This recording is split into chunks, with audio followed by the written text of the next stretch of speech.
নমস্কার সকলকে। ঐকিক নিয়ম বা ইউনিটারি মেথডের একটা দারুণ শর্টকাট ট্রিক্স আজ আমি তোমাদের এই ক্লাসে দেখাবো, যেগুলো মূলত প্রতিযোগিতামূলক পরীক্ষা বা কম্পিটিটিভ এক্সাম বা বিভিন্ন ধরনের চাকরির পরীক্ষায় তোমাদের কাজে লাগতে পারে।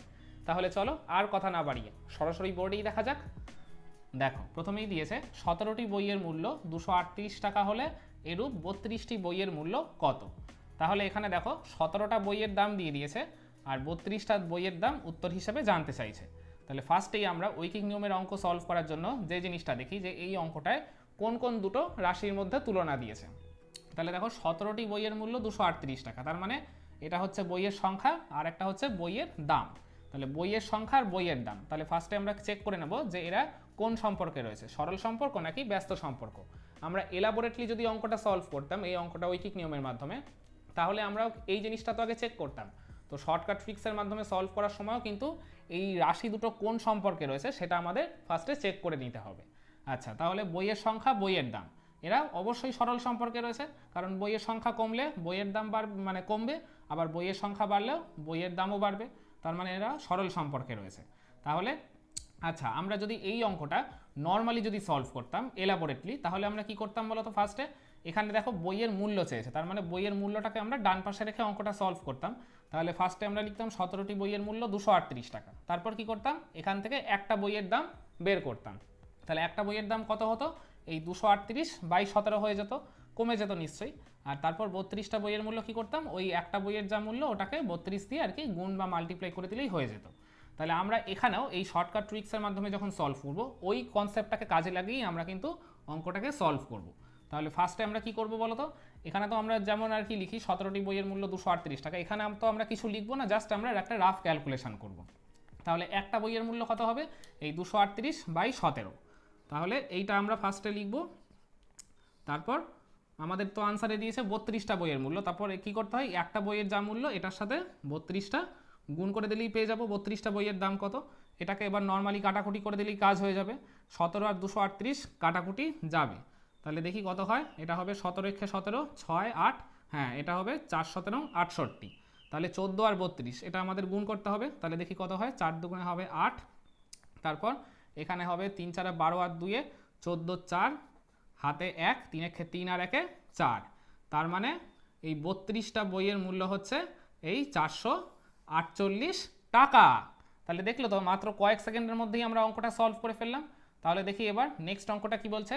7 মিটার কাপড়ের মূল্য 126 টাকা হলে 54 টাকায় কত দৈর্ঘ্যের কাপড় পাওয়া যাবে। আচ্ছা, তাহলে এখানেও আমরা ঠিক ওই একইভাবে চেক করে নেব কোন কোন দুটো রাশির তুলনা দিয়েছে।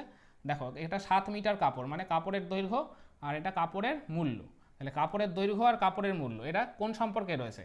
তাহলে কাপড়ের দৈর্ঘ্য যদি বাড়ে তাহলে কাপড়ের মূল্য বাড়বে না কমবে, অবশ্যই বাড়বে, তার মানে এরা অবশ্যই সরল সম্পর্কে রয়েছে।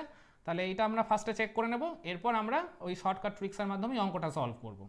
এখানে উত্তরে কি জানতে চাইছে, কত দৈর্ঘ্যের কাপড়, তার মানে আমাদের কাপড়ের দৈর্ঘ্যটাকে ডান পাশে রেখে আর কি, মানে ওই আর কি, মানে ওইভাবেই রেখে অঙ্কটা সলভ করতে হবে। যদিও আমরা এখানে এলাবোরেটলি করছি না, কিন্তু ওই মানে মানে মনে মনে তো ওইভাবেই ক্যালকুলেটটা করতে হবে। তাহলে আমরা যদি লিখতাম তাহলে কি লিখতাম, 126 টাকায় পাওয়া যাবে 7 মিটার কাপড়, তাই তো। তাহলে 1 টাকায় কত মিটার কাপড় পাওয়া যাবে, 7/126। তাহলে ঠিক আমরা ওইভাবেই আর কি এখানে আর কি লিখবো। 7/126 হচ্ছে কি না 1 টাকায় পাওয়া যাবে। তাহলে 54 টাকায় কত দৈর্ঘ্যের কাপড় পাওয়া যাবে, তাহলে এইটার সাথে 54কে গুণ করে দিলেই পেয়ে যাব। তাহলে দেখো 7 আর 126 এরা কাটবে, দেখো কত হবে, এটা হবে 7 একে 7, 27টা 56, 18 আর 54 দেখো সরাসরি কেটে যায়, 18 একে 18, 3 18 54।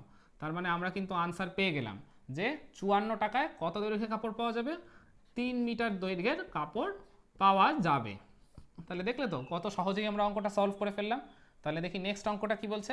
একজন দর্জি 12 মিটার কাপড় থেকে 9টি ফ্রক তৈরি করতে পারলে 75টি ফ্রক তৈরি করতে কত মিটার কাপড় লাগবে। তাহলে এখানে আমরা ঠিক ওই একইভাবে দেখে নেব কোন দুটো রাশির মধ্যে তুলনা করতে দিয়েছে আর তাদের সম্পর্কটা কি। তাহলে এখানে রয়েছে 12 মিটার কাপড়, মানে এটা হচ্ছে সেই কাপড়ের দৈর্ঘ্য, আর 9টি ফ্রক মানে ফ্রকের সংখ্যা। তাহলে দেখো কাপড়ের দৈর্ঘ্য যদি বাড়ে তাহলে কি ফ্রকের সংখ্যা বাড়বে না কমবে, অবশ্যই বাড়বে, তার মানে এরাও সরল সম্পর্কেই রয়েছে। আর আমাদের দেখো উত্তরে চেয়েছে কত মিটার কাপড় লাগবে, তার মানে এমনভাবে লেখাটাকে আর কি আমাদের ওইটা মনে মনে ভাবতে হবে যাতে কাপড়ের দৈর্ঘ্যটা ডান পাশে থাকে। তাহলে আমরা তো এইভাবে আর কি সাজাবো যে 9টি ফ্রক তৈরি করতে লাগবে 12 মিটার কাপড়, তাই তো। তাহলে একটা ফ্রক তৈরি করতে কত লাগবে, নিশ্চয়ই কত হবে 12/9, তাহলে 12/9 আর 75টা ফ্রক তৈরি করতে ইন্টু 75।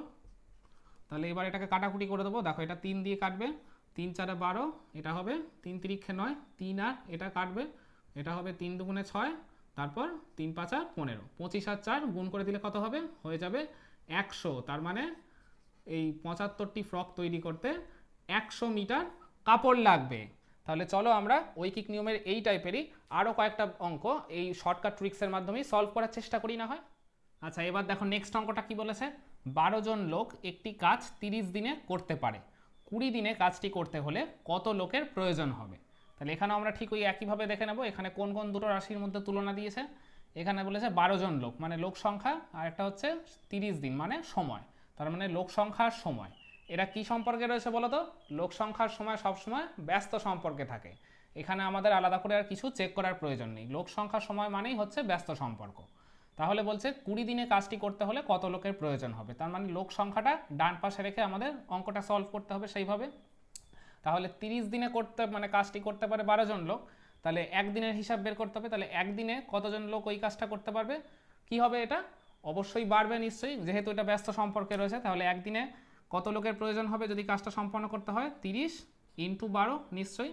তাহলে 20 দিনে যদি কাজটা করতে হয় তাহলে কত লাগবে, এইটার ডিভাইডেড বাই 20 করে দিলেই আমাদের আনসার বেরিয়ে আসবে। তাহলে এটাকে কাটাকুটি করে দেবো, দেখো 0 0 কাটছে, 2 আর 12 কেটে যাবে, এটা হবে 6 2 12। তাহলে 3 আর 6 গুণ করলে হয়ে যাবে 3 6 18।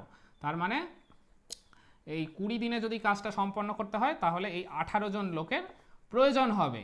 তাহলে নেক্সট অঙ্কটা দেখো কি বলছে, 90 কিমি দূরত্ব ভ্রমণ করতে 15 টাকা প্রয়োজন।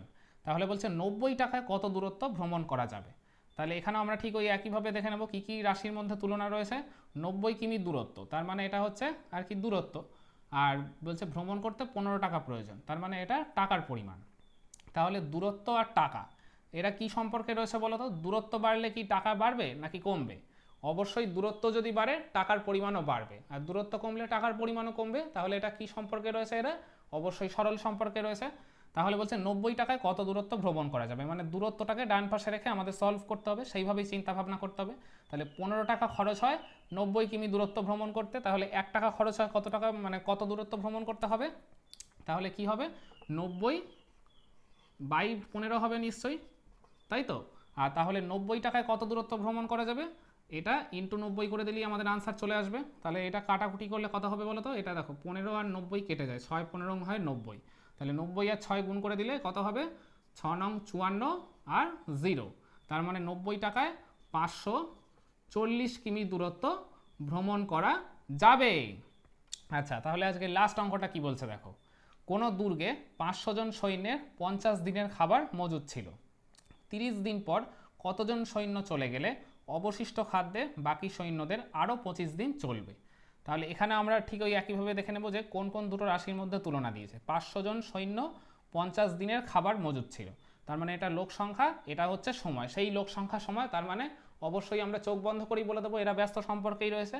তাহলে এবার অঙ্কটা ভালো করে দেখো, বলছে 500 জন সৈন্যের 50 দিনের খাবার মজুদ ছিল, তাহলে বলছে 30 দিন পর কতজন সৈন্য চলে গেলে, মানে 50 দিনের তো খাবার মজুদ ছিল, সেখান থেকে 30 দিন অতিক্রম হয়ে গেছে, বলছে 30 দিন পর কতজন সৈন্য চলে গেলে অবশিষ্ট খাদ্যে, মানে আর বাকি যে খাদ্যটা পড়ে রয়েছে 30 দিন পর, তাহলে বলছে ওই অবশিষ্ট খাদ্যে বাকি সৈন্যদের আরও 25 দিন চলবে।